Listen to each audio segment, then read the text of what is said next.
A very good evening. Welcome to State of Business on our television.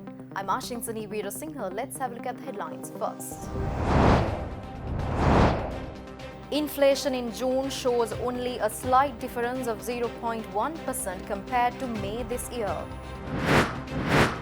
Election monitoring body stresses that public trust in the integrity of elections will be eroded if the authorities are to neglect offences. News in detail. The central bank report shows that the headline inflation as measured by the year-on-year change in the Colombo Consumer Price Index declined by 0.1% in June compared to the previous month. The inflation, which stood as 4% in May this year, had changed to 3.9% in June ended yesterday. The CBSL report stresses that the food inflation has slightly increased to 10% in June 2020 from 9.9% in May 2020. Meanwhile, non-food inflation declined to 1.4% in June 2020 from 1.6% in May 2020. However, the change in the CCPI measured on an annual average basis remained unchanged at 4.7% in June 2020. Monthly change of CCPI recorded at 0.8% was mainly due to price increases observed in the items of the food category, such as the prices of vegetables and fish. However, it is noteworthy that price of coconut reported a significant decline during the month. Moreover, the core inflation, which reflects the underlying inflation in the economy, increased to 3.1% in June 2020 from 2.9% in May 2020, while annual average core inflation declined further to its 13 months low of 4.2% in June 2020 from 4.4% in May 2020. Transparency International Sri Lanka's election monitoring arm, the Programme for the Protection of Public Resources, renews its call on law enforcement authorities to prosecute offences of misuse of public property. Addressing a media briefing in Colombo yesterday, they stressed that the same issue will erode public trust in the integrity of our elections if the authorities are to neglect such offences.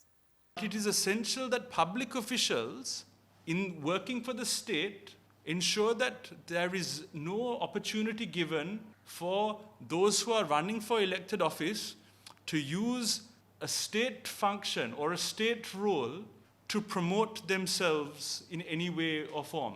So that's why it is essential that I want to remind people that the duties of public officials, because ultimately a public official could end up being held responsible. Now, this year, I want to particularly flag up at this parliamentary election Article 104 GG of the Constitution, which also states the following, that a public official, if they fail without a reasonable cause to comply with any directions or guidelines issued by the Elections Commission, shall be guilty of an offence, liable to a 100,000 rupee fine and/or 3 years of imprisonment.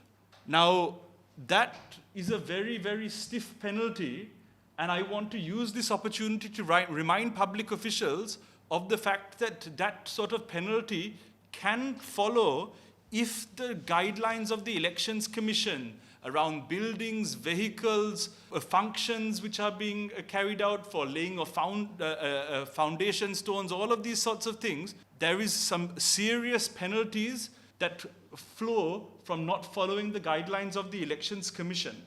Furthermore, Executive Director of TISL, Asoko Besekera, also put forward 2 hotlines for the public to report incidents of misuse of public property during election campaigning.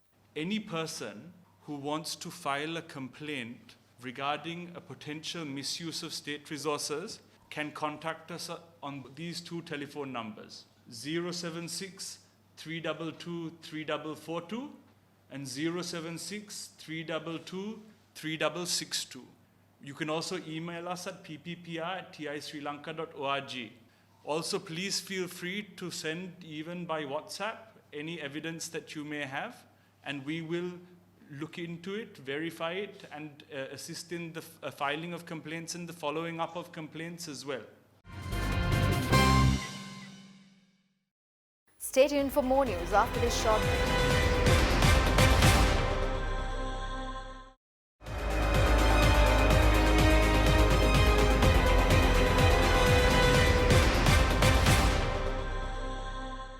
Welcome back after the break. President Gotabaya Rajapaksa instructs the relevant officials to expedite the system of electronic registration of lands in order to eradicate frauds in land registration and to speed up the process of land registration. This was stated during a discussion on the e-land registration system held at the Presidential Secretariat yesterday. Accordingly, addressing the officials, President Gotabaya Rajapaksa highlighted the importance of accelerating e-land registration system in collaboration with Department of Land Commissioner, Land Title Settlement Department, Survey Department and the Registrar General Department.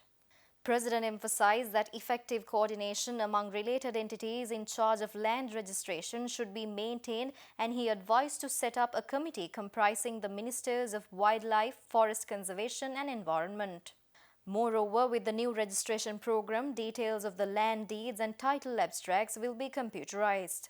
Information on title abstracts can be obtained online by attorneys, notaries, any individual or any government institute, and this will prevent frauds occurring during the process. Thus, during the meeting, it was noted that it is expected to launch the program by this August with the support of the Information and Communication Technology Agency of Sri Lanka, and under this program, an e-passbook will be issued for the lands registered under the e-land registration system.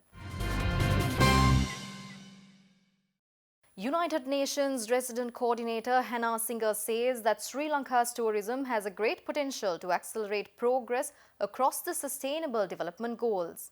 Participating on an online discussion on Sri Lanka's tourism sector, she added that if the tourism sector is well managed, it can generate quality jobs for durable growth, reduce poverty and offer incentives for environmental conservation.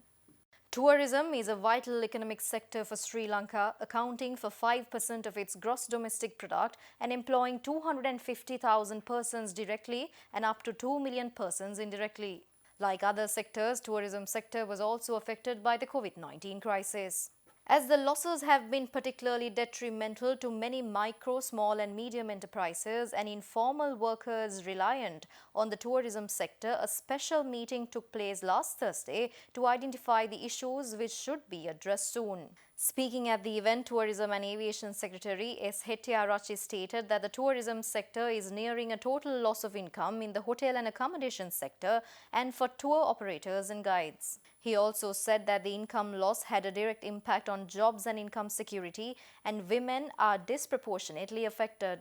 Resident Coordinator of UN Hannah Singer said that the UN in Sri Lanka, which includes its specialized agencies, stands ready to support the government in coordinating efforts towards recovery in the tourism sector to ensure that Sri Lanka tourism is more sustainable and resilient to future shocks. Highlighting UNDP's support, resident representative of UNDP in Sri Lanka, Robert Jokham, stated that UNDP stepped in both to help recover and to rebuild a more resilient tourism sector because of its direct link to Sri Lanka's economy and society, and in turn a link to the country achieving the Sustainable Development Goals by 2030.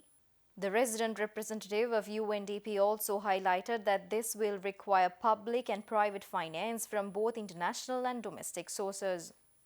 Joining in the discussion, Chairperson of the Sri Lanka Tourism Development Authority, Kimali Fernando, said that through the valued partnerships, technical and specialized expertise of the development and funding partners, the country can address the urgent needs for the sector's recovery and would be pivotal for more long-term strategic support. Now let's take a look at few stories for the day in brief. Faris Haddad Zervoz is appointed as the World Bank's new country director for Maldives, Nepal and Sri Lanka effective today. Haddad Zervoz succeeds Idazi Swarari Ridiau, who will be taking on a new World Bank assignment. Haddad Zervoz previously served as the World Bank country manager for Nepal. In the meantime, Chio Kanda is appointed as the World Bank's new country manager for Sri Lanka.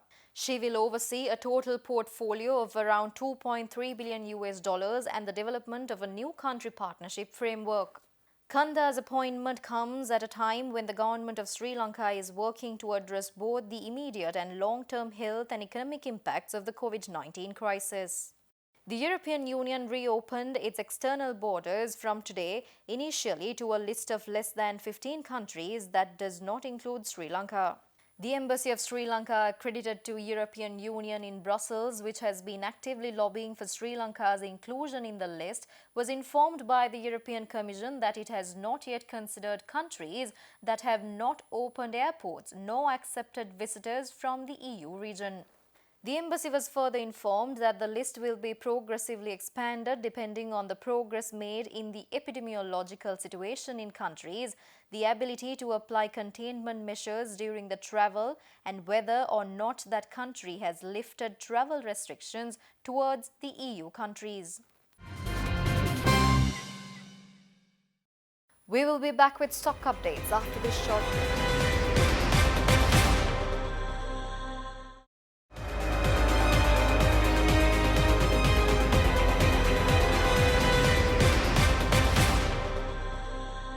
Welcome back after the break.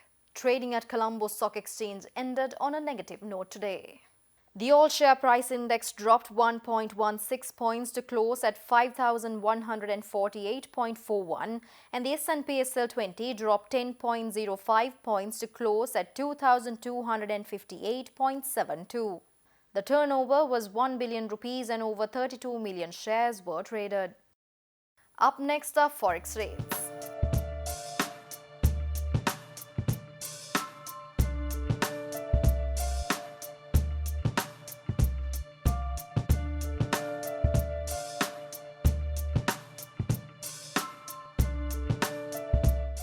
And that's all the news for today. See you tomorrow with State of Business at the usual time. Until then, take care. Good night.